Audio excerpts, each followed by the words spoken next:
دشمنان احمدیت جو اپنے ذاتی مفادات کی خاطر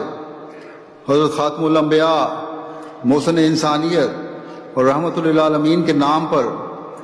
ظلم و بربریت کی داستانیں رقم کر رہے ہو، تمہیں آج میں واضح طور پر اور تحدی سے یہ کہتا ہوں کہ تمہارا مقدر ناکامیاں ہیں، تمہارا مقدر تباہی و بربادی ہے، اور تمہارے مقدر ذلت و خواری ہے۔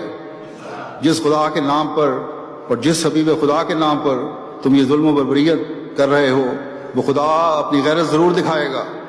وہ خدا اپنے حبیب کی عزت و ناموس کی خاطر تمہیں ضرور پکڑے گا کہ وہی اپنے حبیب سے حقیقی پیار کرنے والا ہے، جسے قطعاً یہ برداشت نہیں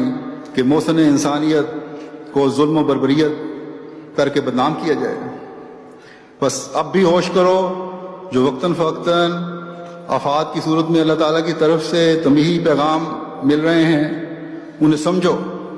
ورنہ جس دن اذن الہی نے آخری فیصلہ کر لیا اس دن تمہاری خاک بھی نظر نہیں آئے گی۔